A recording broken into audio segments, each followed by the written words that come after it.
You saw nothing, my dad hissed, his smile never leaving his face as he hugged my mom. It's adult stuff you wouldn't understand. I just nodded silently. The incriminating pictures burned into my memory. He had no idea that 10 years later, it'd be the reason he lost everything. You know how some moments just start out completely normal. That was my Tuesday. It was pure chaos, but our kind of normal. I-19F was in the bathroom, helping my mom wrangle my two youngest brothers, the 7-year-old and the 4-year-old, into the tub. It was a symphony of splashing water, arguments over who got the blue boat, and my mom trying to wash hair without getting soap in anyone's eyes. My job, as the oldest, was usually crowd control and DJ. Can you put on the car song? My youngest screamed, for what felt like the 100th time. My phone's dead, bud, I said, showing him the blank screen. I'll grab the tablet. The tablet is this old hand-me-down. It used to be my dad's for work, but a couple years ago he upgraded and gave it to the little guys, mostly for games and YouTube kids. It lives in the living room,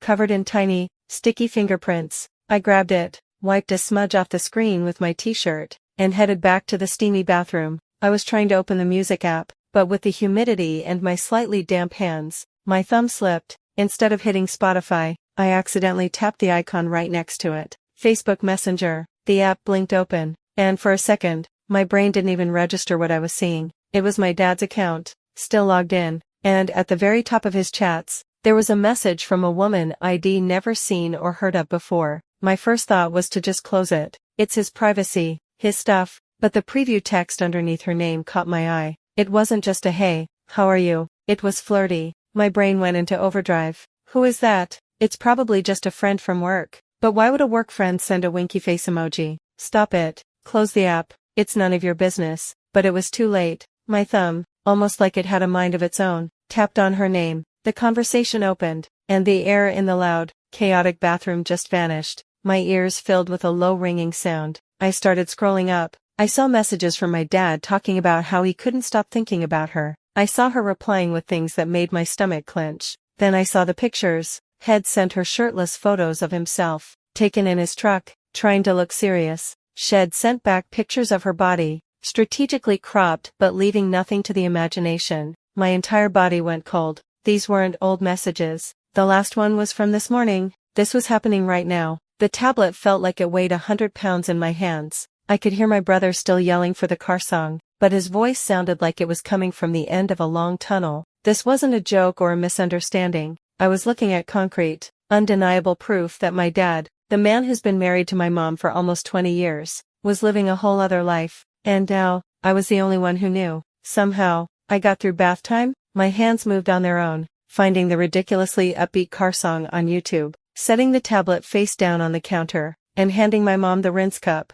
My brain, however, was a million miles away, stuck on a sickening loop of my dad's post photo and the explicit words from that woman. I felt like I was watching my life through a thick pane of glass. I could hear my brothers laughing. I could feel the splash of water on my jeans, but none of it felt real. The only real thing was the knot of ice in my stomach. Later that evening, the feeling got worse. I walked into the kitchen, drawn by the smell of dinner, and the scene in front of me was so painfully normal it felt like a slap in the face. My dad was leaning against the counter, telling some story about a customer at his work. My mom was at the stove, stirring a pot of sauce, and she was laughing. Not a small chuckle, but a real, head tilted back laugh. The kind of laugh that says she feels completely safe and happy. Honestly, I thought he was going to just leave the car there. My dad finished, a wide grin on his face. He reached out and put his arm around my mom's waist, pulling her into a quick side hug. I froze in the doorway. It was a gesture I've seen 1,000 times, but this time, watching his hand rest on her,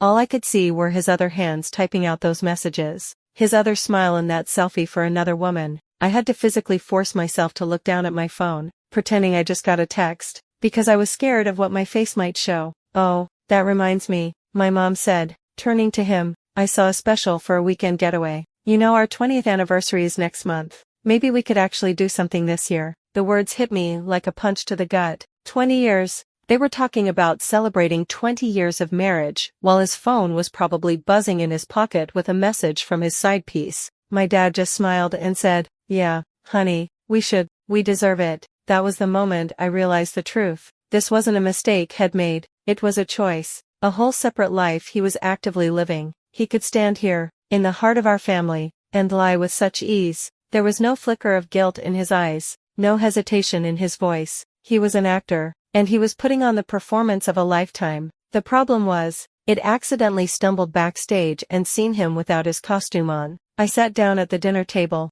and the weight of it all just pressed down on me. I felt like a fraud, sitting there, eating the food he paid for, pretending to be a part of a family that suddenly felt like a complete illusion. How am I supposed to look either of them in the eye? It's now almost 3 a.m., and I'm just lying in my bed, staring at the ceiling. My room is dark, but the images in my head are lit up like a movie screen. I keep replaying that moment in the kitchen. My mom's easy, genuine laugh. Then my brain cuts to the pictures on the tablet. Laughing mom, shirtless dad, laughing mom. Explicit texts. The two realities are at war in my head, and it's tearing me apart. I've spent the last 4 hours trying to map out the future, playing a sick choose-your-own-adventure game where every path leads to disaster. Path A, I tell her. I picture it. I sit her down on the living room couch, my heart hammering against my ribs. I try to find the words. Mom, I saw something on Dad's tablet. I watch her smile fade, replaced by confusion, then dawning horror as I explain.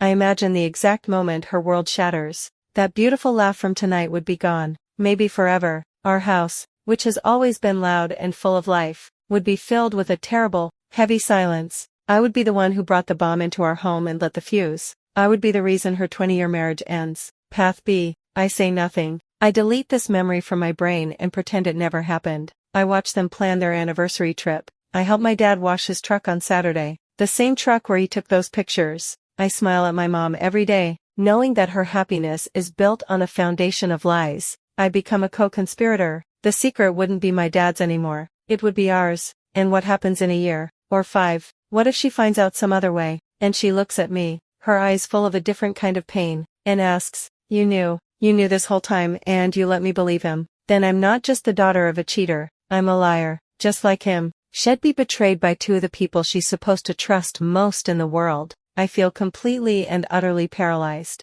I'm holding this piece of information that has the power to either save my mom from a lie or completely incinerate her life. And I have no idea which is the right call. Every instinct to protect her seems to lead to a different kind of pain. So that's why I'm here, writing this out to a bunch of strangers on the internet. What am I supposed to do? Do I destroy my family and their 20 years of marriage by telling my mom a truth that will absolutely crush her? Or do I keep this toxic secret to protect her happiness for now, knowing that I'm participating in the lie and that the truth could still come out later, making everything so much worse?